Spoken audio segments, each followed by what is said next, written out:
Hello and welcome to episode 4 of the Flatwater Podcast. I am one of your hosts, Greg.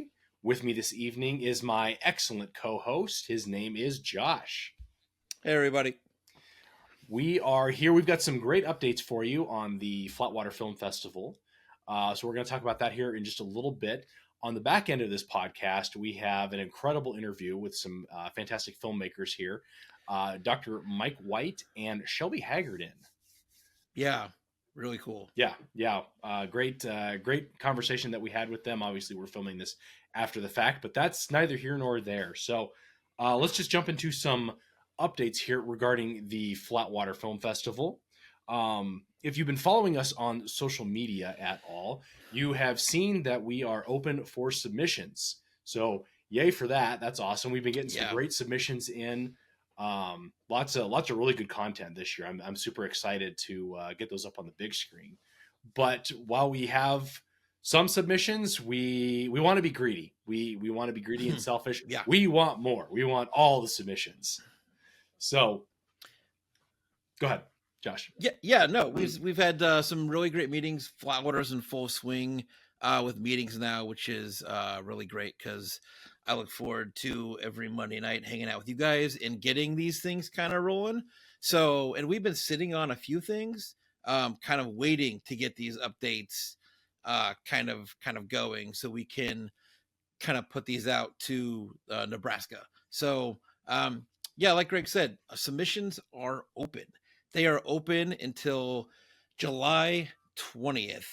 So that is the last day to submit to the Flatwater Film Festival. Yes. We have, like Greg said, a ton of really, really great Nebraska submissions. Mm-hmm. But I know they're all out. I know there's a bunch out there. I know they're all hanging out there. And I know you all want to see your films play on the big screen. So Flatwater is a great place for that. So one of the cool things that we do here at Flatwater is we don't have a time frame on when you have made your film. So if you have some kind of a short film that you made 10 years ago with your buddies on a weekend and you want to check it out and see it on the big screen because you put the time and effort into it, why not check it out? Send it over to us. That's one of our favorite things is getting to be able to play those films for you so that you can see them. Yeah, and so whether you're kind of like a brand new filmmaker that's just starting out, or you've been doing this for a minute, we want to see everybody's films. So, and the really cool thing about Flatwater submissions is they're free. It costs you nothing.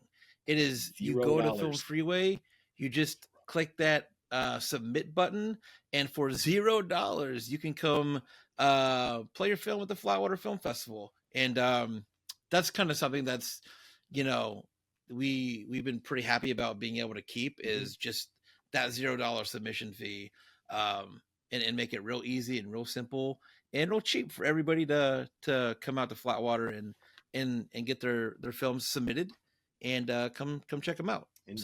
Indeed. Yeah. We want to see your films. That's the main theme of this little thing. And I don't want to have to do zero again, but $0 submission. Yeah. It's a good thing. Yeah. So Film Freeway, Flatwater Film Festival. Yes. New update here. This actually just dropped today on our socials. Yeah. We have a block of hotel reservations available for you. We are hosting blocks at the Cobblestone Hotel, which is pretty typical. We do that every year. That's in Seward, so just down the street from the theater. We also, this is new for us this year, we have included a reservation block at the Town Place Suites in Lincoln, Nebraska. So a little bit further away, but not too far away. Just as another option for something to consider. So go on to our website, flatwaterfilmfestival.com. You can find a page specifically dedicated to our hotel blocks. You go on there. You can either book a reservation online, or you give the hotel a call. Just mention Flatwater Film Festival, and you should get that block rate. So that's a cool thing too. Discount. discounted for the block rate. Discounts are good. We like discounts. Yeah. And I think even the Lincoln Hotel is maybe 20 minutes. I think we said 25 minutes from the theater in Seward. So not too bad of a drive. Greg said Cobblestone's just right around the corner. So yeah. And pretty good rates for those rooms. Indeed. So and get them quick. Get them quick. They do tend to go fast. They'll go quick. As soon as, especially when, filmmakers kind of start getting their emails, those rooms will fill up quick for the weekend. So indeed, grab them now. Indeed. All right. Next big update here, June 9th. Keep that date in mind because we've got some exciting information to drop to you. We can't talk too much about it because a lot of the planning is still in the works, but rest assured, we can say that we are doing our 48-hour film challenge number 2. Yes. And we will have a lot more information for you on, yes, I said number 2. Let's laugh. Haha. That's all right. I wasn't even going to say anything. We will have a lot more information for you on that June 9th date. But for right now, just know that it is going to happen. Start getting your teams together. Start thinking about what you might be considering. And then we will have all that information ready for you on June 9th as far as dates and viewing dates and everything that you need to know for that. So June 9th, 48-hour film festival. Nope, 48-hour film challenge. Yeah. 48-hour film challenge information will drop on June 9th for us. Yeah, the 48-hour film challenge was a ton of fun last year. Had a lot of really great teams sign up. Everybody that came out to the viewings and the after party had a really great time. And we want to see all those teams come back, and we want to see even more teams show up this year. So, indeed, like Greg said, June 9th, check out that date. Info is coming. Excellent. Yes. And then last but most certainly not least, coming up April 25th through the 27th, Josh and I will be showing our pretty faces at the Benson Film Festival out there in Benson Theater in Omaha, Nebraska. They do have tickets available. Jump on to bensonfilmfest.com. You can get those and come out, see us, see some great films. I can guarantee that we're going to be playing some cool stuff out there. And just get more into that film community. Yeah, Benson's a really cool festival. Played a ton of really great stuff last year. Again, those guys, they throw not only a great festival, but they throw a great party afterwards. Indeed. And Ben and Michael are super, super cool guys. Yeah. So go check that festival out for sure. It's a cool location too, that Benson Theater. Yeah. Beautiful location. It's really cool. Yeah, it's awesome. So that being said, those are our short little updates, but just wanted to keep you in the loop on what's going on here with the Flatwater Film Festival. For now, we shall hop over and chat with Dr. Mike White and Shelby Hagerdon. Hello and welcome. We are here with the Flatwater Cast. We've got some esteemed guests of ours. We have Dr. Mike White and Shelby Hagerdon stepping into the studio with us. How are you both doing today? Great. We're good, yeah.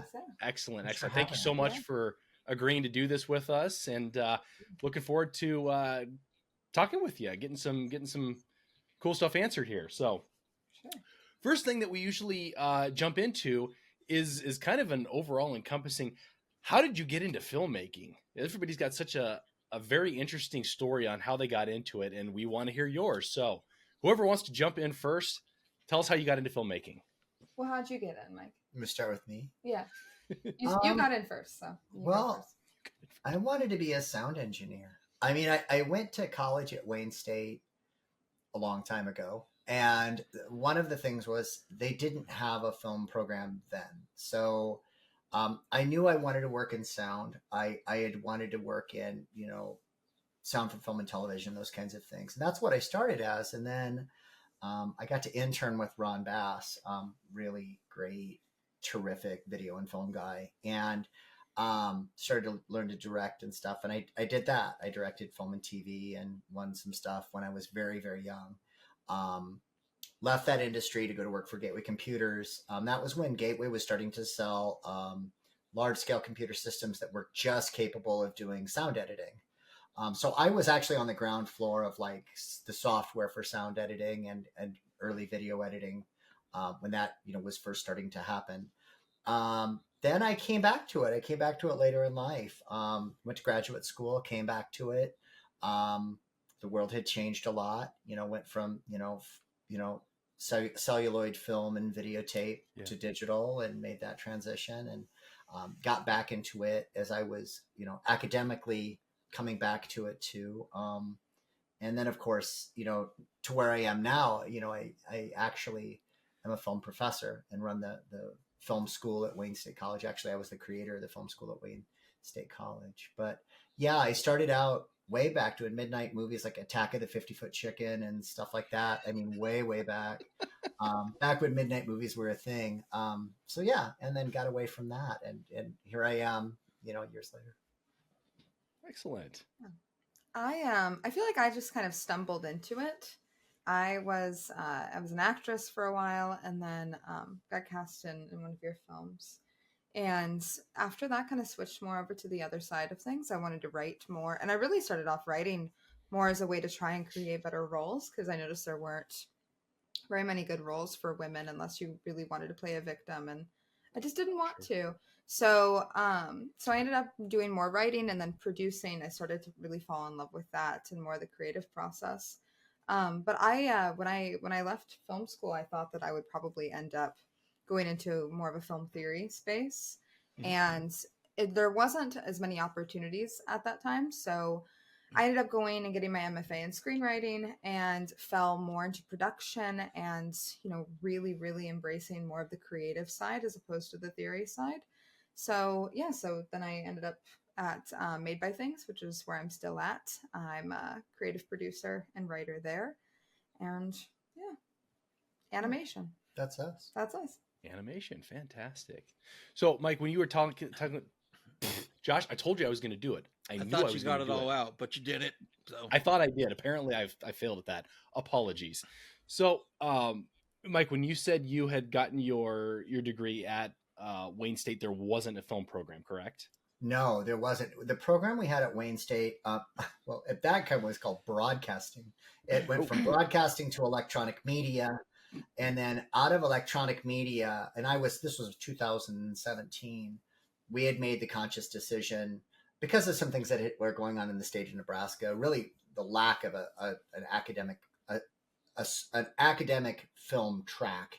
And I know there are other, broadcast degrees, and there's new media and stuff like that, but specifically a film major, a film specific degree. Yeah. We started on that program to create something. And that was one of the reasons I was brought to Wayne State, was to build that program. So, and I'm happy to say it worked. I mean, you're doing some great stuff up there. So absolutely it worked. You're kind of going on a two-way street here, not two-way street. You're dueling here, where you're helping the new wave of students who are creating films to create their films, but you're also creating your own films. How's that working? It's a requirement of my job. Professors have to do some continuing study, whether that be research or creative. And for me, the college would prefer that I'm on set working. It makes me a stronger teacher and stuff like that too. So my creating films is actually a part of my job. So it's not, so anytime, at the college, it's like, well, we've got to go to Illinois to be on set for a film that we're shooting. And I get to take a day off from academics to go shoot for that day, because that scene is going to be in my upcoming movie. And it is part of my academic journey as well. I just recently got tenure, and I'm working toward full professor. And once I have that, and I have to have these little things in my portfolio to progress.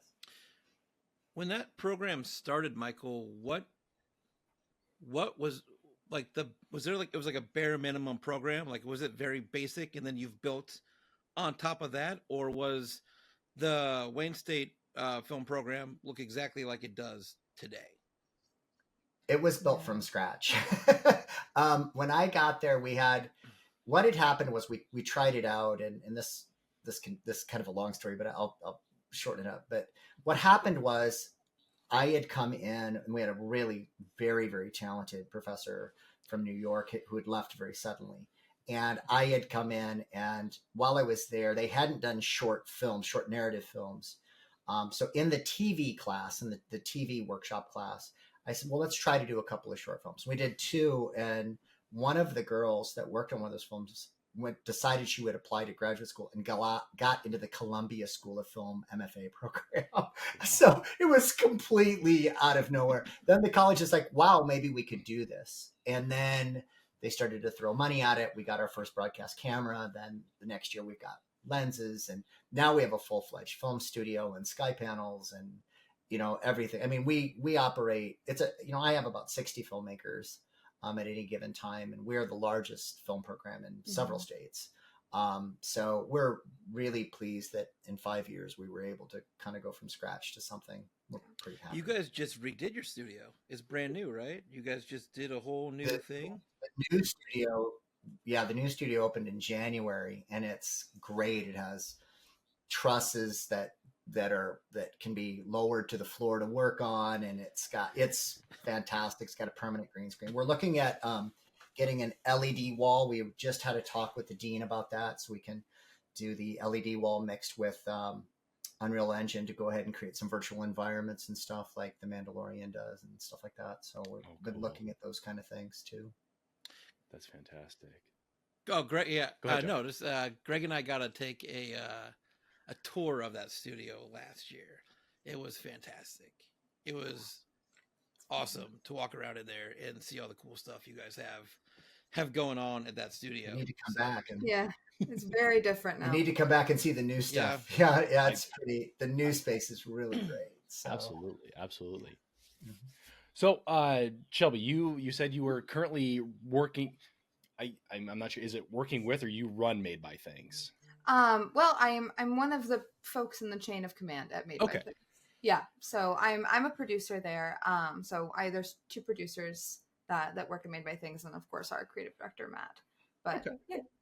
So with working with Made by Things, they are an animation studio. Yeah, we're predominantly animation, but I'm more of a director whenever we do live action. Sure. So when we do live action projects as well, so it'll be me as director, creative director on those projects too. Okay, that makes a lot of sense. Very good, very good. She's modest. They fly her all over the place. Yeah, they'll fly her to Oregon. They'll fly her wherever they need her to go direct all a over. commercial. Yeah. So we do a little bit of everything. We kind of call ourselves more like motion storytellers. Okay. But our bread and butter is animation. But yeah. Okay. Very interesting. Do a little bit of everything. Very interesting. I had that question and I don't know where I was going to go with that. Josh, help me out here. So what is your day-to-day kind of? There we go. Your day-to-day operations, or what is your day-to-day like at Made by Things, Shelby? And how did you kind of get involved with them? Yeah, it's interesting because animation's such a different beast, I think, than live action traditionally. Works here. This is where I work. This is the space that I'm in. So I work remotely. I have a team that's all over the country. I have animators, illustrators, other creative directors, and we work with large to small companies. We do a lot of the work with Lightspeed, which is a very big venture capital firm based in San Francisco. Yeah. So that's one of our main clients. But we do kind of a big combination of marketing, but also really focusing on more of the storytelling side. We don't really see ourselves as just kind of content creators, which I think is what a lot of marketing firms are trying to base themselves as right now. But we really just want to be able to make things that kind of rise above the noise.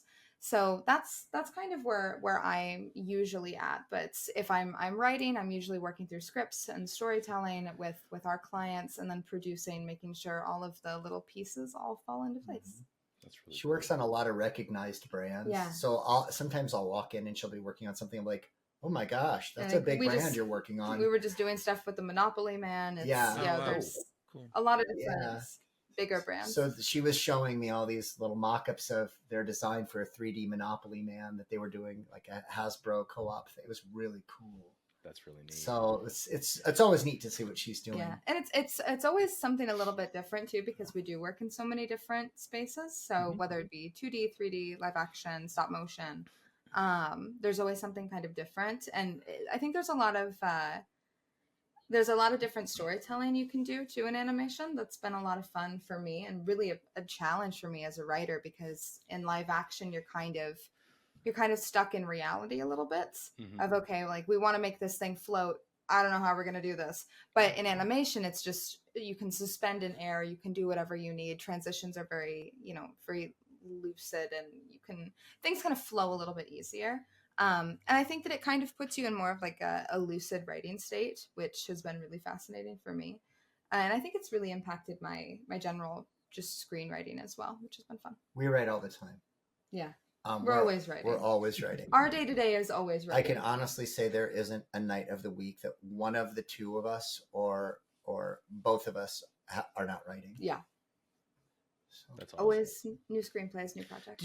That's awesome. Do you guys, because you brought up the writing part, do you guys consider yourself writers first and directors second, or do you guys consider yourself directors first and writers second? Like, or do you have a preference of what you do? Yeah, I'm a writer first, for sure. I got my MFA in screenwriting from Emerson College. That's my background. That's where I feel the most comfortable. I love writing. I love dealing with characters and story structure, and I love editing other people's scripts as well. I know, Greg, I'm going to be working through one with you. It's fun to really, I think so. I think you sent me a link. I right? did. Shelby. You did. It's okay though. Greg is. I did. I mean, I'm cool with that, but surprise. Yeah, Greg has seen it too, so he knows. Perfect, but he knows, so he knows what it is. I know my Flatwater friends are having me do a script. We see a lot of scripts. We have a lot of scripts. I'm sure. Yeah. It's my life. But no, it's being able to edit scripts and work through things. I love writing, and I think really for me, the direction and working within film is really just for me to be able to get the story to an audience in an easier way. I think it's a lot easier for me. Like, I mean, okay, for instance, if I was writing prose, if I was writing novels, I think it's harder to get a story to an audience in that kind of form. Or if you're doing research, it's hard to get stories to those people because life is busy. People are incredibly busy now. People want to be able to take in big stories very quickly. So I think for me, it's a way to, screenwriting is a way to get the stories that are in my head to people in a more understandable, accessible format, which is what I love. So direction and producing is really just the tools for me to be able to get the story there. I've always been a production guy. I mean, I teach production. I mean, I'm probably best at production. Although I've always kind of aspired to be a writer. I in my own mind, I would like to think of myself as a writer first, but I know realistically that I'm probably not nearly as strong a writer as like Shelby is. But she has a group that she meets with all the time from Emerson that are real strong writers, all of them. So, I would say I aspire to be. I mean, I'm in a program now trying to improve. I'm in the UCLA professional program for screenwriting, which I was kind of surprised I got into. But I've been working on 2 screenplays in that class. I just finished one, and working on some other stuff too. But I have been writing in a professional capacity my entire adult life. I mean, whether that be doing journalism type things, I did some feature work for Zooey Deschanel at one time for her magazine, some stuff like that. Also, screenwriting, of course, too. I do not teach screenwriting though, but screenwriting is something that I'm constantly working at myself to try to be better and improve at. Do you have somebody specific that does screenwriting teaching for you? Yeah, Pat Jansen at Wayne State is taking over all of the screenwriting. He's an MFA student finishing out east, and I cannot remember where. And to be frank, I probably would teach screenwriting, but my load teaching production is so heavy, and the kind of production I teach is so specialized. It's very difficult to find somebody to teach that stuff because I also teach animation too. Oh, for sure. Okay. Mhm. Interesting. I want to bounce back to teaching at Wayne State. Sorry, Greg. See, I told you this is that pouncing thing. I'm going to let Greg talk, and then You do you, brother. You have 60 students. I know you do like kind of you could do like a screenwriting kind of like competition kind of thing for your students where so you produce so many films through Wayne State, correct? We produce a lot of films. Okay. At Wayne. And one of the things is we have a system set up, and it took a lot of care in developing it. What we do is we have a screenwriting competition. It's every spring and every fall, and it usually sees between 12 and 18 scripts usually come in. We usually have someone on the outside or multiple people on the outside judge those screenplays. When they come in, we rank them for a second, third. Those are the 3 films that are made that semester. And then the next semester we make 3 more. We can make, in an academic year, usually between 3 and 10 short films, not to exceed 20 minutes each, because that's the competition length for us. And they do everything. I mean, they do the screenwriting, they do the casting, they do the producing, they do animation and effects work, they do makeup, they do every single aspect that you would do on a union set. Nothing is farmed out. Nothing is farmed out. That's awesome. Ever. So we do 100% of that. They also do the marketing and public relations and distribution. They do all of that stuff too. So it's a pretty comprehensive education. We literally have students on set their first 3 weeks of being at school. Okay. So they are literally on set, every semester for 4 years. The screenwriting competition part, is that just for like junior seniors, or is that open to everybody? You can walk into Wayne State and participate in that competition. We've had freshmen win the second semester. Mm-hmm. Wow. So we actually have talented ones, but I recruit too. I mean, I go to film festivals with a yellow pad, and I'm watching for talented high school kids. If there's a talented high school kid, you can bet that I will be talking to them by the end of the festival, because for me, I look at it like a football coach. I want the very best filmmakers, and I'm recruiting them, and I recruit them at festivals, and I'm looking for the talent. So if I find somebody talented there, I want them in my program. Awesome. And some of them come in with films already under their belt, and some of them come in, ready to produce as a second semester freshman. Mm-hmm. That's rare that happens, but it does happen. Do students come in with a focus in that program, or is it like I want to be a director, or I want to be a writer, or I want to be or is it just like an all-encompassing, you have to do everything at Wayne State? Well, they think they do. Okay. All right. That's fair. They think they do. They all come in and they're like, well, I want to be Taika Waititi or whatever. Yeah. And then they get in and they see how difficult it really is to direct, or they see how difficult it is to produce. Producing and directing are not for the faint of heart. That just honestly, not a lot of people are capable of it. I mean, it's because it's so psychologically and emotionally demanding. And they're very different animals. And they think, well, I can direct and produce. They have no idea how hard producing is. Producing is terribly hard. And then some come in and they find out, wow, I've got a real gift for being a colorist, or I've got a real gift for, maybe I want to be a DP or one of those things. They come in and they find their place. We give them an overall education and allow them to specialize is how we do it. Very cool. That's really neat. So kind of leading off of that, you obviously, Shelby, you had just finished I'm going to mispronounce this and I apologize, the entomologist's wife. Yes. That's right. Thank God. Yep. You got it. I was telling Josh earlier, it's either entomologist or etymologist. It's bugs or words. I can never remember the two, but we got it. So you had just wrapped this, and Mike, you had done the cross. I'm sure you've talked about that so many times over, but we might have to touch on it a little bit here. That's okay. When going into your pre-production process, you've got the script, you've written it, it's ready to go. What does your pre-production process look like? Well, us as a team. Well, we have different process, I think. Sure. Let's hear them both. I think for me, it depends. I mean, obviously, if I'm working on something for a client versus working on something for me, I'm a really, really thorough pre-production person because that's what I love the most. Mike does not like pre-production. You like post-production. Yeah, I mean, I understand it. You understand it, but I understand it. I value it, and I do it. You'd rather get to the set, get done with set, and then get into the editing. Do I have a love for it? No. So I'm the exact opposite, and I really, really love it. Mm-hmm. So for me, I think of writing as part of the pre-production process. I don't take it from it.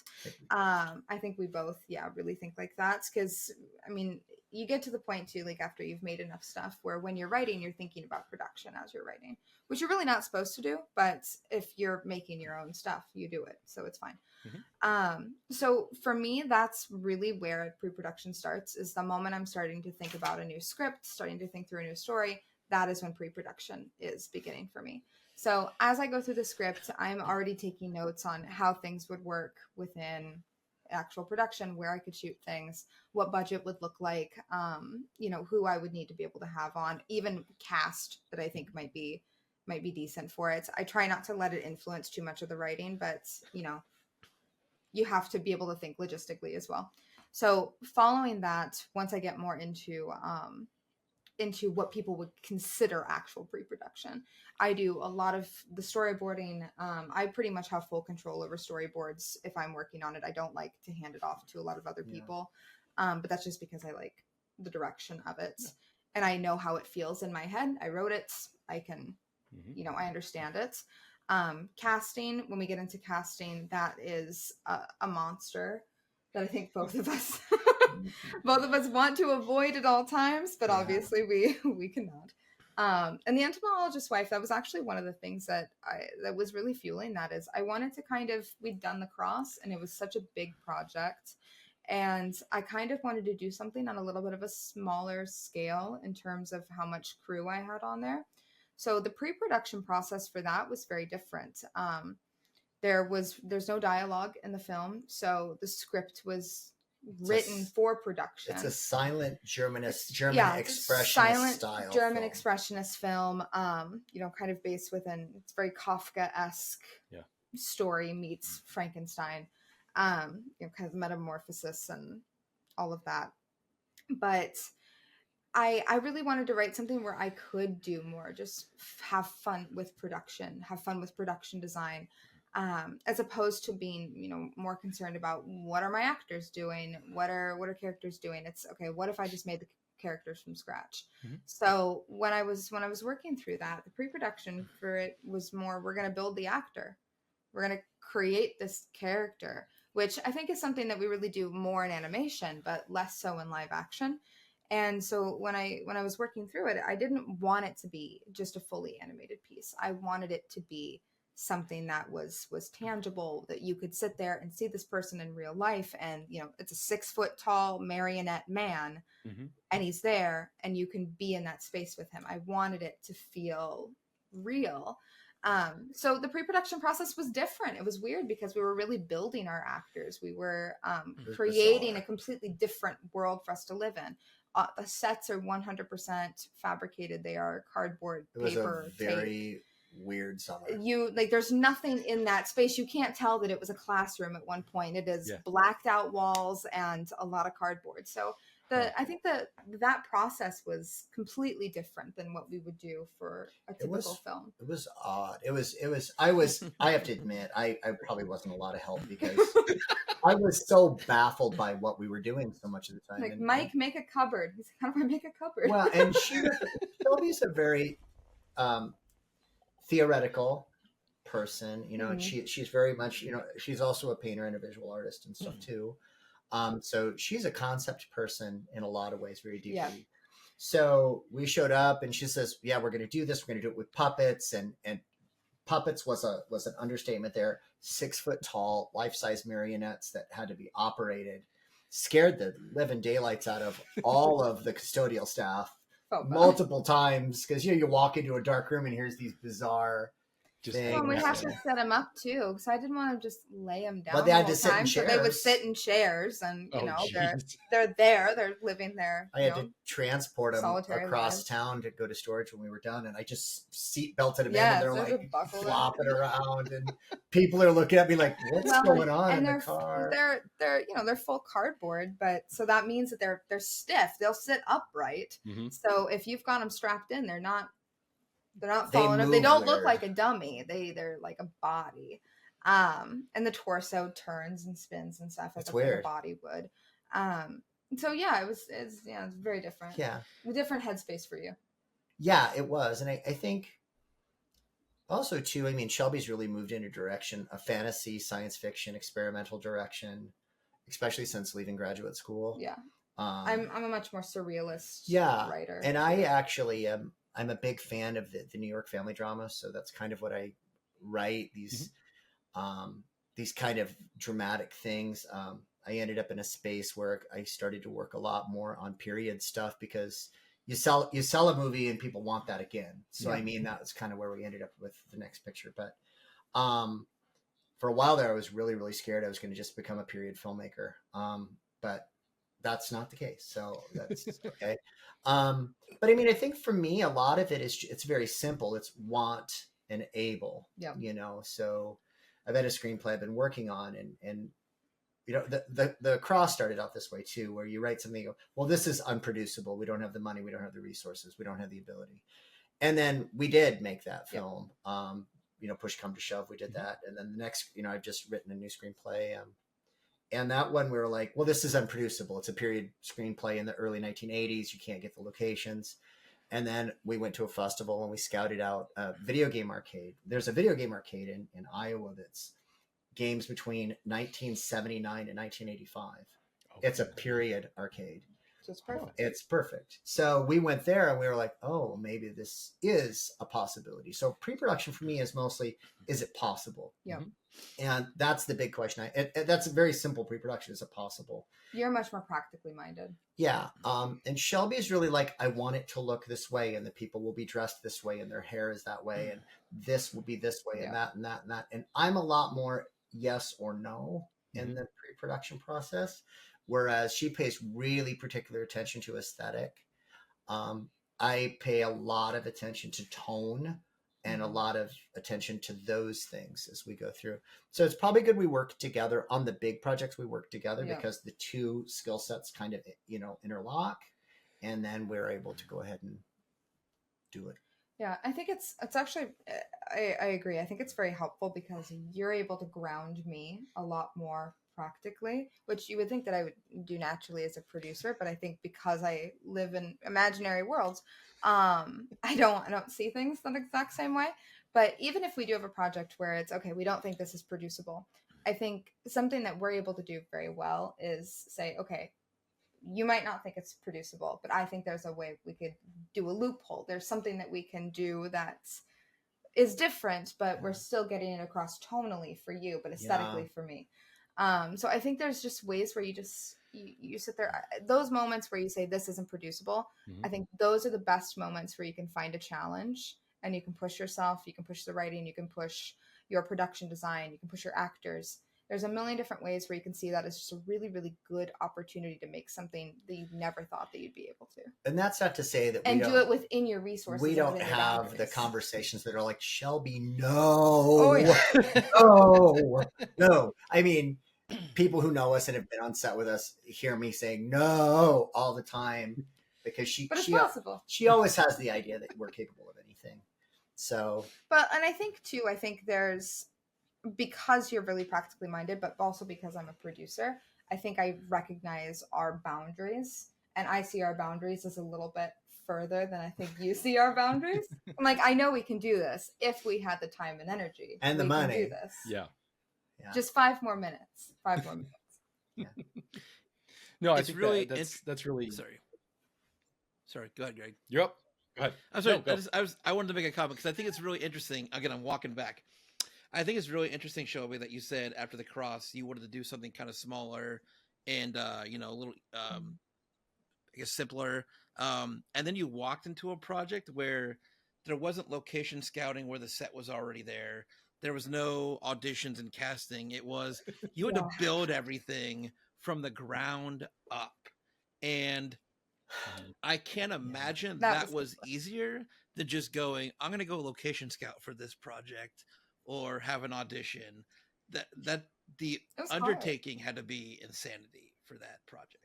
Okay, Josh, you have to understand how her mind works, though, because in her mind, that is easier, because she's like, it's just me and scissors and markers and tape, and I'll just build the whole thing. Do it myself. And we went into a room, and she just sat there and just did this. And my daughter's also an artist, and she came, and the two of them just did it.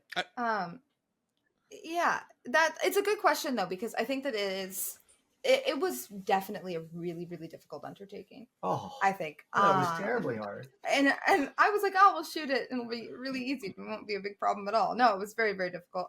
But I did feel like it was not for you. A simpler process for me, because it was so much based in visual language and in aesthetics. Yeah. And, you know, it was intimate. It was really, really intimate space, because we were in kind of a small-ish classroom with 4 corners built into different sets. Every wall was being used.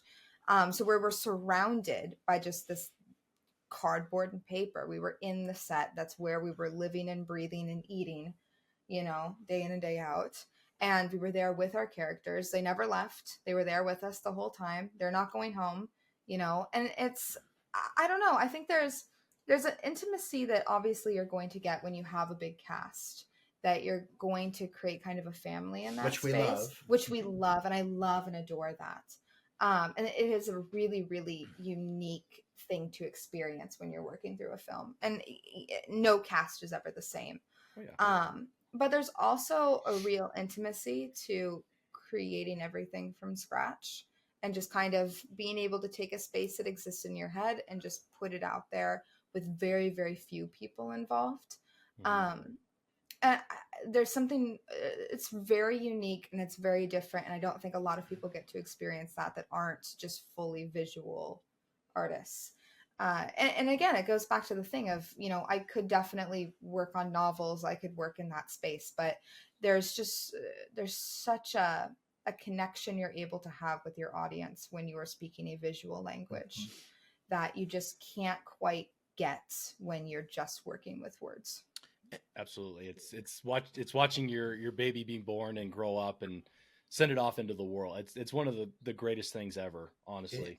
It was a hard project to understand, even working on it, and until we sat down and cut it, and I cut it, but mm-hmm. we sat down together, and I'll say, tell me what you want, and we sat here and cut. But that really worked both of our skills, because I hate post-production. Yeah.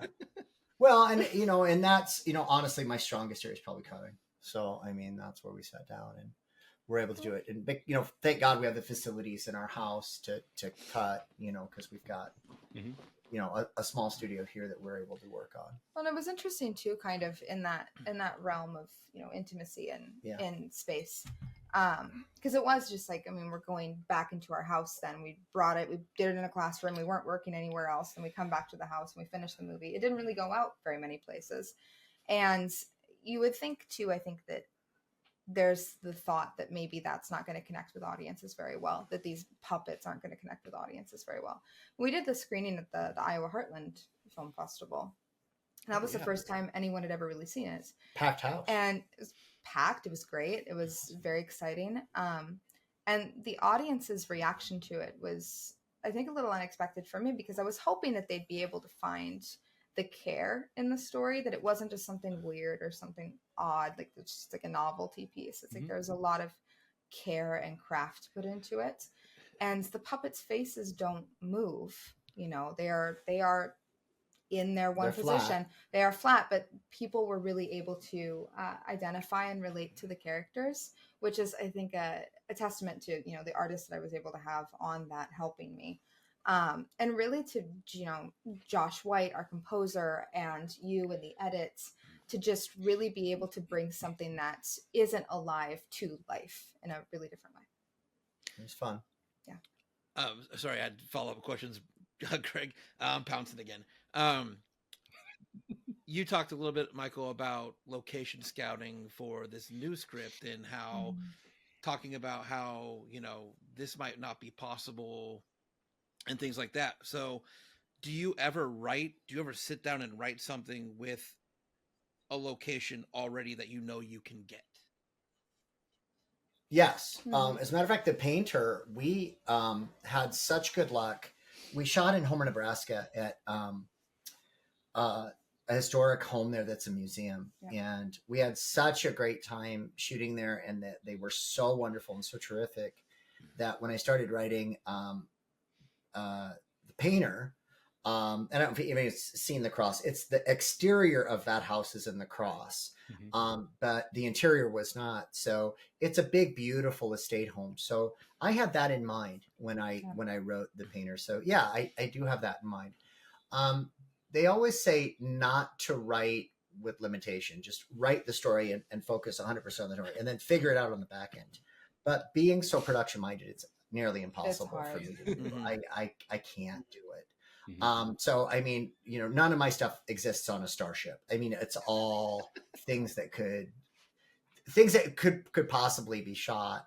And I think especially this most recent script, it is a period script, and Shelby's the one who's like, well, I think it could be shot. You know what I mean? So yeah. It's one of those. But the painter, for example, is not nearly as demanding a film as The Cross would be. The Cross was, I meant to sell The Cross. I didn't mean to make that picture. I only made it because of some family stuff. Yeah. But yeah. Interesting. Josh, do you have anything else? No, I've pounced enough. Continue, Greg. Sorry. With production teams, I know you've used Allie Boyd as a cinematographer multiple times, and she's a phenomenal talent. Do you enjoy trying to use the same crew members over and over again on different projects, or do you like to kind of see who else is out there and what else they might be able to do? That depends. Yeah. It depends on what it is. I mean, Allie is a fantastical large body camera operator. The kind of work I do requires, full frame sensors, and we shoot in the dark a lot and stuff like that. Yep. So I know people, especially Iowa, Nebraska, are madly in love with their small DSLR style cameras. The kind of stuff I do doesn't lend itself to that. Mm-hmm. So we need somebody capable of doing that. Yeah. So Allie is really great at that. Years ago, we used Mark Lopez, who was a very good small camera guy for stuff. We bring in folks that we think are the best for the projects. Allie's family to us. She's Shelby's best friend, and she's an alum of the program at Wayne, and she's always there for us. Our sound crew tends to rotate. Yeah. We use different sound people just depending on who's not booked. And stuff like that. And we give a lot of opportunities to students, obviously. We do give a lot of opportunities. But our makeup team, though, is always the same. Yeah. We use the same makeup and wardrobe team all the time. And that's going to be Stephanie Beckner and Tatum Payne. Yep. Yeah. Well, and I think that we kind of, for me as a producer, and this is kind of me in all aspects, I like working with people that I can trust. That I know are going to be good, that I can trust and I have worked with, or that I've seen their work and I'm really big fans of it. And I know that they can really do the job. So something like with Allie is, even if there was a project that, okay, maybe there's somebody else that might be well suited for this. I really know Allie and I trust her. And there's a different process too, that we've been able to work together because she's also our colorist. So one of the great benefits of that is she's able to walk in with the eye of a colorist as well, beyond just being a cinematographer. So it's something that we're able to work in tangent with post-production while we're on set, which is really helpful. And it's something that we've grown to really trust with her. And it's the same thing with our makeup crews. I mean, people say that you can just kind of, okay, well, I'll use this makeup crew on this one. I'll use that makeup crew with a different one. But makeup crews are really, really essential. They'll make or break your movie. They will make or break your movie because that's the first thing people are going to see. It's the visual that they're hitting. And also it's usually the first people that your actors are interacting with on a set. So I want my actors to feel really comfortable when they walk on set, because that they might be in a chair for, maybe just 5 minutes to an hour. They're getting their hair done. I want someone that they can talk to and they can trust. And our makeup artists they're just trustworthy people. You can talk to them. They're easy people to talk to. They get the actors really loose and comfortable. They run lines with them during hair and makeup. So it's something where our actors feel really comfortable with these people, and they're the same people every single time they step on set. People underestimate the importance of your makeup crew. Yes. Because if you think about it, it's early, they get to set, they see you for 5 seconds, then they're in the chair. That's the first person that they interact with. Yeah. And that person's going to set the tone for the day. If they're happy and they're up and they're setting the tone for the day, they're talking about the scenes. Our makeup crew, very good, studying what we're the night before. They are studying what is shot the next day. They have everything laid out. They have their order. They're ready to go. They watch all of our comps. To study makeup and hair and style, everything. They'll even sit in on a table read once in a while. I mean, they're there. So, that's a really important thing. And I think especially, when people do so much micro budget filmmakes, like, we don't even have a makeup crew. It's important. It's you gotta have it. And I think it's something too where crew is so vital. I mean, obviously we know this. Like, there's the glamour of the director, the producer, your writer, your actors. There's a lot of glam in that. But if your essential crew isn't there, you don't have a movie. This is teamwork. You are working with these people. They are people that you need to trust, that everyone else on set needs to be comfortable with. And they've got to, they got to show up and do their work, but they need to feel valued. So it's always a thing that it's really important to me on like hair and makeup crews, that they feel valued, because it impacts everyone else on set. I think also too, we run into people a lot of times that I think they're intimidated by wanting to get on somebody's set. And I always tell students, so I say, don't be, if you want to come and work on our set, tell us you want to come and work on our set. We're honest. Yeah. We're like, come and work on our set. We'd love to have you when you're available. And I've actually even had Phil. I don't know if anybody knows Philip Wiley. He actually teaches high school. He came and worked multiple days on the cross just because he wanted to learn so badly. And he came out and helped, and he helped set up lights and he did stuff like that. And we always encourage people, come and spend time on our set. Don't be intimidated to ask us, hey, listen, you mind if I spend an afternoon? Because come out. Maybe we'll learn something from you, or maybe you'll learn something from us. But we always encourage that. And we love students. Oh yeah, we love having students. Even if you're not an actual student, you're not an enrolled student, but just somebody that's interested.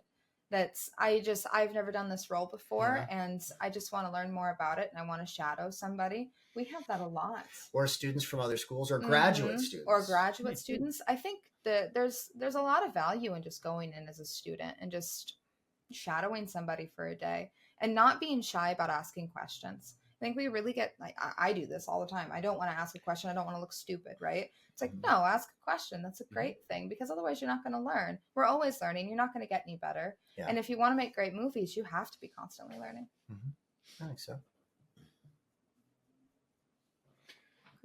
So let's switch gears here a little bit. You both, and we had the privilege of being a part of this last year, you took a dive into podcasting. You do the Depth of Field podcast. We're on a break right now. You're on a break. That's okay. Not a problem. Tell us a little bit about your Depth of Field podcast. Well, Depth of Field kind of came because nobody had anything going on. And now we're really happy because we started it, and now there's 4 or 5 podcasts now, which we're really excited about. But it felt like there just wasn't anything in the Iowa, Nebraska, South Dakota area. And we thought that we would do that. And we're going to get back to doing it as soon as I'm done at UCLA, because I'm in a program there that I'm finishing. Yeah. But we did that, and it was every 2 weeks, pretty much just, and then we went to once a month, and now we're on a little break because I'm finishing a screenplay. But the show for us was just basically, I don't think people, especially on a local level, necessarily understand the implications of international cinema and national cinema. like what the heck is going on at Sundance, and what the heck it just happened in Berlin at the Berlin Alley, those kinds of things.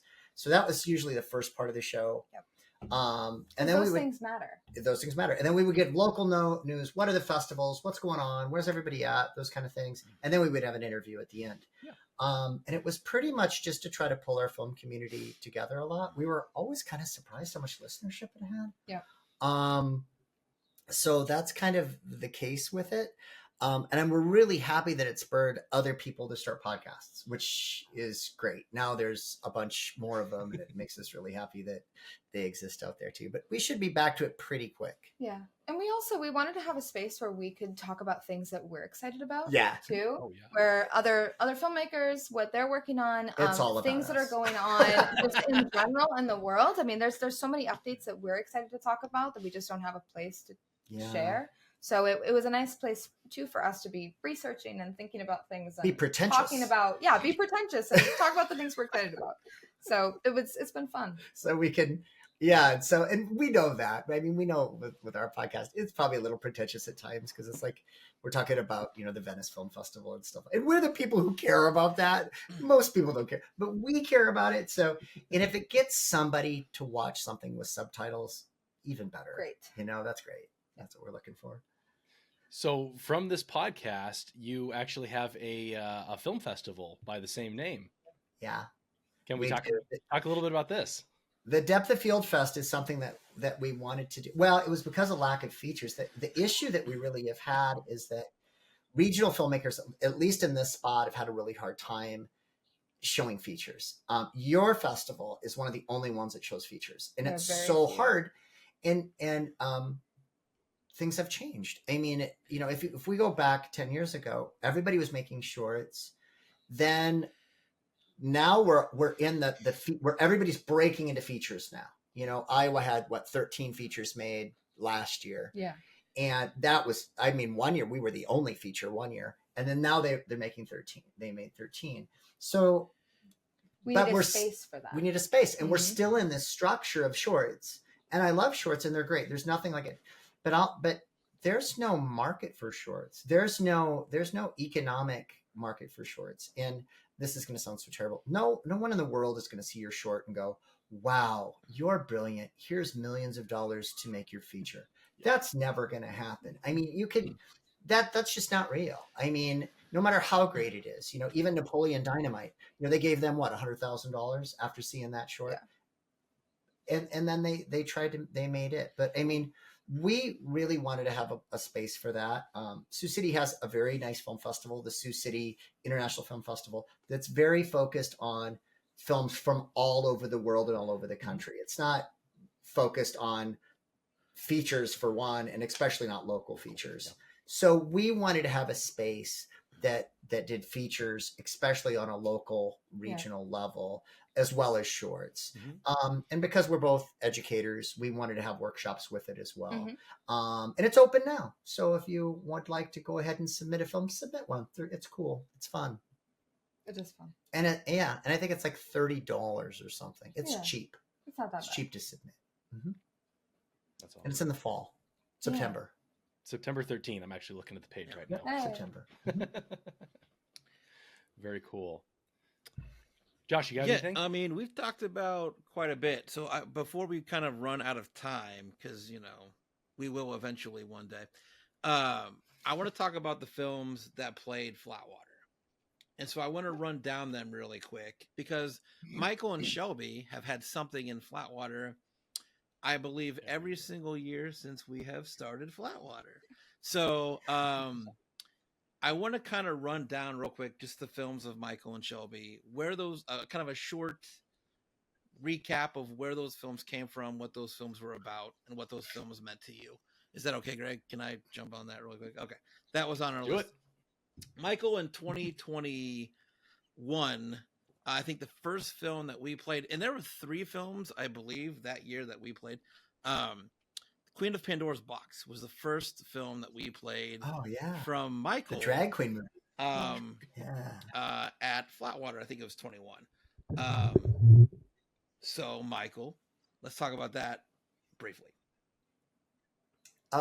Yeah, that's the drag queen movie. We were actually, Shelby at that time was living in she was living in a loft in downtown Sioux Falls, and we were going for a walk, and the Pride Parade was going on. We walked by and we saw some drag queens in the Pride Parade, and one of them was older.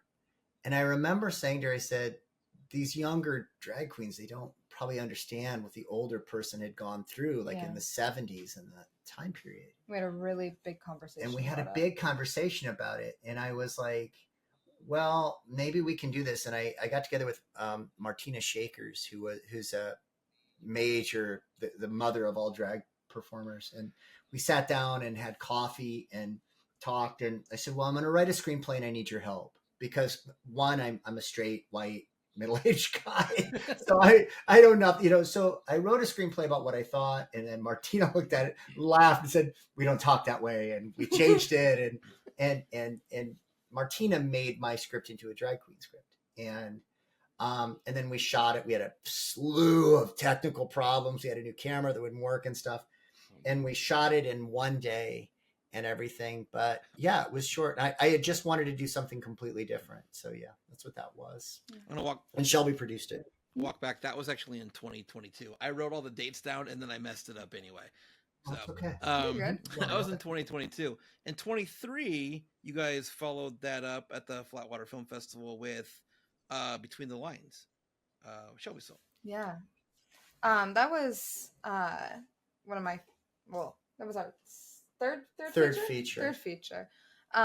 Between the Lines was the script that I wrote to get into grad school at Emerson, and I really wanted to produce it while I was still kind of in that headspace before I left grad school. So it's the bookstore movie, but a girl who owns and runs a bookstore and is trying to take care of her ill mother with her kind of abusive, overbearing grandmother. And I really wanted to write a script about 3 generations of women and give some really difficult roles to women. We work with Caitlin Grace, who she had worked with Marvel, and she was really interested in doing something that was, less of an action space and more of like kind of in that more romantic drama area, which is exactly what the script was. And she was fantastic. She was incredible. And it was wonderful to be able to work with her. I learned a lot through that experience with her, just because she's such an incredible actress. And filmed it in Sioux Falls, which was wonderful. I think it's a thing for me when I think about that film. It's really a marker in my life of I was living and working in Sioux Falls. I was an artist in Sioux Falls at that time, and I think that film really reflects kind of my state as an artist as well, and especially being able to write something where I was going to graduate school and just kind of what that whirlwind is like during that time in someone's life. But yeah. We lost him. I think we're still recording though. He'll pop back on. We're okay. But yeah, no, it was just something that it was really personal to me, and I really enjoyed working on it. And I think that was also something where I was really learning about kind of my aesthetics as an artist as well. Mm-hmm. Yeah, that was good. Okay, yeah. I got booted, so no, that's okay. We just wrapped up her film. No worries. So from there, I'll pick up here where Josh was left off. 2024, we got to, I almost said premiere. We got to play The Cross. Yeah. So we talked a little bit about that, but is there anything else that you want to share on that? Well, The Cross, for people who don't know or aren't familiar with the film, I had wanted to write something that was a tribute to my family, and it's about my family's. It was inspired by my family's interaction with the Ku Klux Klan in the early 1930s. The film takes place in the 20s, just for a million reasons, but in the early 1930s. And one of the things about that time period, too, is that I wanted to. I wrote that film. My mother had become very ill, and we decided at the last moment to produce it. It's a period drama, multiple locations. There's a cross burning. Yeah. It was a lot, but yeah, it was by far the absolute most demanding production of our careers, I think, to do that film. It's distributed. You can watch it on Amazon or Fossum. It's out there. So watch, enjoy. Yeah. So it's out there. Awesome. We talked a little bit about the entomologist's wife, a little bit. I'm so if it's okay, I want to jump really quick to the last couple here. So she has a premiere though. Yes, coming up. Yes, if that's people right. want to come to Yes. the premiere, Yeah. it's April. I don't want to get it wrong. It's my own premiere, April 12th at 6 p.m. in Sioux City. Okay. Boom. Real quick, Michael. I want to just quickly talk about the painter and kind of what walked you into that project and how kind of where that came about and where you are, I guess, production wise for that film. I have a real fascination with visual art. I love museums and traveling and art. And if you're like my Facebook friend, you'll see I'm posting paintings and stuff all the time because I'm fascinated by it, sculptures. And I started watching artist biopics, and I went down a deep dive and I started to like get into their minds. And I wanted to make a film about an artist, and I started to think about resources and stuff. And I also have kind of a fascination with the First World War. So we went through, I wrote a screenplay about a soldier who came back from the First World War with PTSD, or shell shock, as they called it then, really severely. And he can't paint. He's lost his ability to paint. And he ends up on the estate of a wealthy benefactor, and they have a debutante daughter who he falls in love with. So their forbidden romance allows him to find his voice again as a painter. It's very much like Lady Chatterley's Lover, kind of meets an artist biopic. And I wanted to do something in a different direction. I wanted to do kind of a passionate romance. I wanted to run with the success that we had from doing another period piece from a commercial standpoint. I wanted to do something like that. So film is completely cast. We're going to shoot a proof of concept in May, which is a dinner party scene. Then in April, we're actually going to go shoot a war scene, a World War I war scene done by reenactors in Illinois. And then we're going to do the bayonet run in July. We're going to shoot that. But it's completely cast and ready to go. And we're just now putting everything together. We're starting production a little late. We're going to start probably the second week of July because we're getting married on June 21st. So it's where we have to get through the wedding before we can get back into production. so we've got to get that done too. So yeah. So Shelby's next big producing project is The Wedding. So yeah, that's what we're doing. So as soon as we'll get right at it. And then your UCLA project. I want to, because I kind of saw you talk a little bit about this, and I'm curious, especially since you talked about the arcade situation. Just want to chat about Ridge Rats for 1 second. Sure. And what that is about. Because you did kind of pique my interest talking about. Yeah. I wanted to write Shelby loves stories about my childhood. And I grew up on the South Side. We grew up in South Sioux City, Nebraska. And then we moved from kind of one part of town to my dad had done better, and we moved to a new housing district in town. So the story is kind of about a little boy who's 13. He moves from the bad part of town to a better part of town and being accepted in the neighborhood. And then what happens is when he gets there, he finds that the other kids, even though the houses are beautiful, you've got one kid who's suffering from religious trauma, another kid, the mom is largely neglectful. You've got another who's being physically abused. So it turns out the kid from the bad neighborhood had the best family. So that's really kind of what that is. And it's kind of a coming of age type film. There's a video game competition and stuff. And it's about 4 kids who come together to try to help themselves through the traumas of childhood. So it's a real coming of age picture. I've had people say, it's like Stand By Me in the 80s and stuff like that. So it's been it's one of the screenplays that I've written for UCLA. It's come out of the professional program, and I meet every week with other screenwriters and UCLA pros to go over it. It's just finished. I mean, the ink is dry. Well, the digital ink is drying on it. So, I mean, it's just finished right now. And we're right now in talks of, will we produce it, will we not? I think I want to shop it for a little while and let it compete for a little while. People may not know, but you might have noticed by the dates, we take turns. Mm-hmm. So I make a film, Shelby makes a film. I make a film, Shelby makes a film. We take turns back and forth. And it gives one person the chance to write while the other one is producing. Mm-hmm. Sure. So interesting. Final Shelby, you have question, record Greg? bender? Yeah. I'm finishing mine, but okay. Yeah, it'll be coming up. Do you want to talk about it, Shelby? Sure. I mean, Mike's mentioned let's go for it. Yeah, let's do it. Yeah. I've been working on a script called Record Benders, which is a coming of age. We're doing two kind of coming of age films in different directions. In very different directions. Mine's a lot more of it's a dramedy, but it's funny. I was kind of going back to like Napoleon Dynamite and Juno and films like that, kind of crossed with like Squid and the Whale, which is the most serious coming of age story that you can imagine. So for me, it was like, let's take two extremely mentally ill, neglected kids and put them in a Juno type film. Mm-hmm. And they're two kids kind of being able to trying to get to their favorite band's final concert on their retirement tour.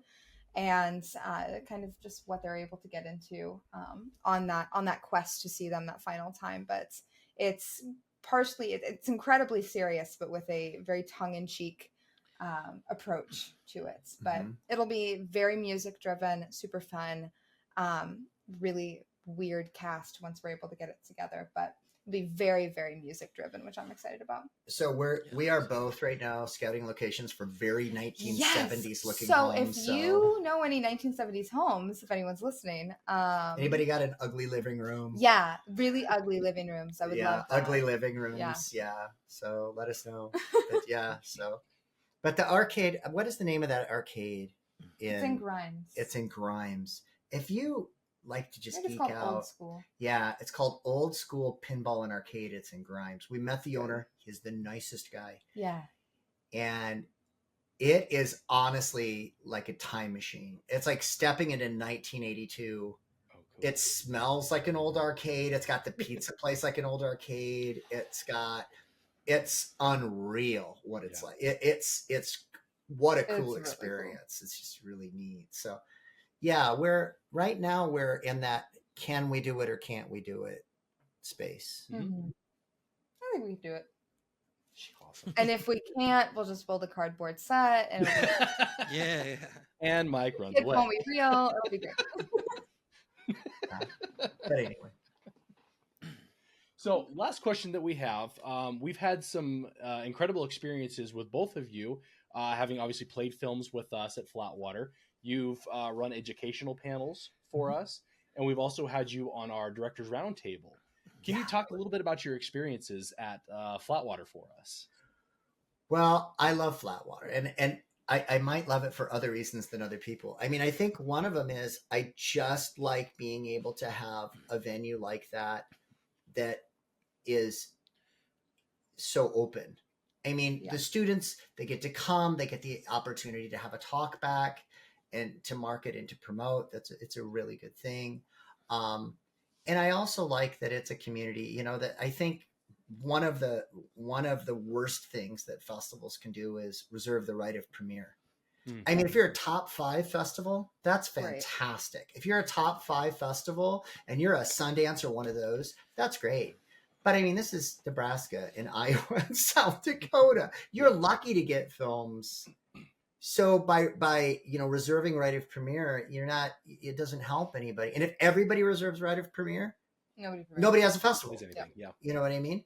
So, I mean, I love the fact that we can submit and know the film will get a fair shake and get screened. And we also know that we're going to do that.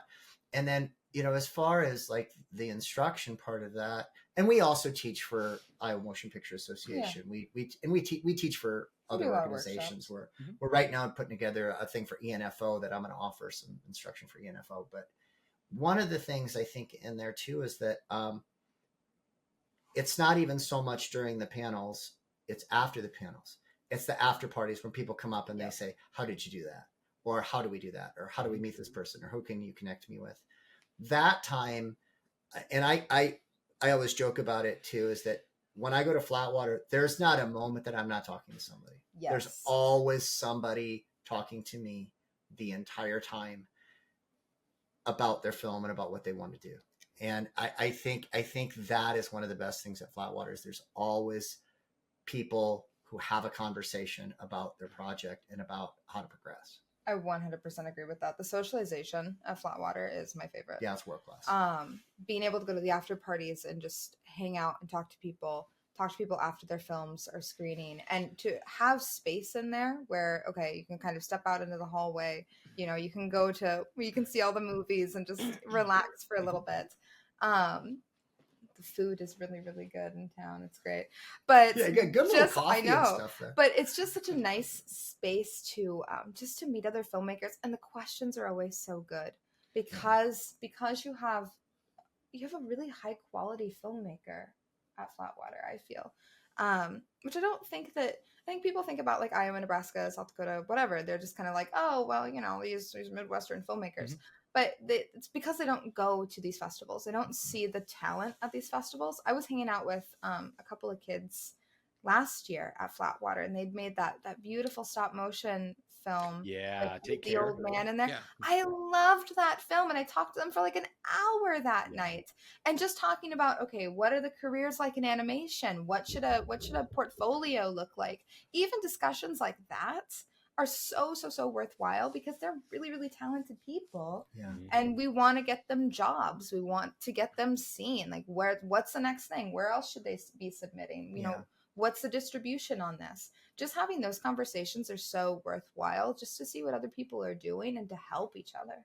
Because this, like, the whole thing of, oh, it's dog eat dog and I need to be the best and I can't tell somebody else my secret. It's silly. It's silly. We have too small an industry here to do that. We need to all be lifting each other up, because if we lift each other up, the industry grows. It gives us all more opportunities. So, you know, share your knowledge, ask questions, answer those questions. Don't be afraid of giving up the ingredients to the secret sauce. It's okay. Mm-hmm.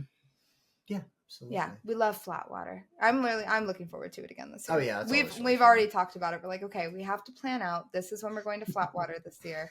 Where are we at? What are we doing? We already have it. We love it. That's awesome. Awesome. Cool, Greg. Good. Wrap her up. Yeah. All right. Yeah. Last question that we have is, where can we find your stuff?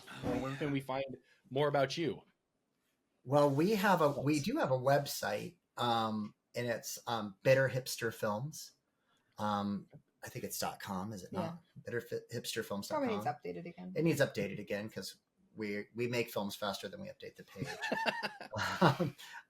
Then also too, we've got we don't have a Facebook presence for Bitter Hipster Films, but we do have one for the individual projects. So if you're interested in The Entomologist's Wife or The Cross or any of those, you can. I usually we both do. Usually once a screenplay is finished, we start a Facebook page for that screenplay, which eventually will turn into the project. But I don't have one for Ridge Rats because I'm shopping it around. But I do have one for The Cross and for other pictures too, and you can follow us too. And of course, we're all over on social. I mean, you can follow us on Facebook, us individually too. But otherwise, I'm on Instagram, and I have a website as well. And walk up and talk to us. Yeah. We've had a lot of situations where we've had people say, I've just didn't want to approach you. It's like, why don't you want to approach me? It's all right. Come up and talk to us. You know, we're you know, we're I hope we're nice. Flatwater's a good place to do that. Yeah. We will be there. Yeah. So come up and talk to us. Don't be scared of us. We'll talk. We're all so intimidating. Yeah, I know. We're probably more scared of you than you are of us. It's the glasses. Scared of us. No, I don't know. Oh well. Anyway. So well, thank you so much for your time and your talks and your information. This has just been absolutely great conversation. We appreciate it and everything that you're doing, and all the stuff that you've submitted and the stuff that you will submit to Flatwater. We're so grateful for all that you're doing for the film community here in Nebraska. So thank you. Thank you. We'll see you guys soon. Thanks again. Take care. Thank you.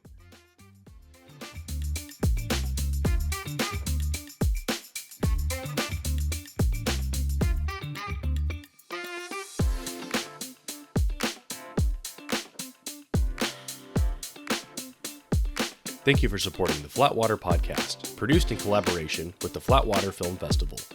To learn more, be sure to click the subscribe button and follow us on our social media pages by searching for the Flatwater Film Festival. You can also find us on our website, flatwaterfilmfestival.com. The 5th annual Flatwater Film Festival will be hosted at the historic Rivoli Theater in downtown Seward, Nebraska, September 26th through the 28th of 2025. The Flatwater Film Festival is a 501c3 nonprofit organization created to celebrate Nebraska filmmakers by providing a non-competitive platform to showcase their work, developing, promoting, and providing support for a stronger filmmaking community and fostering the next generation of Nebraska filmmakers.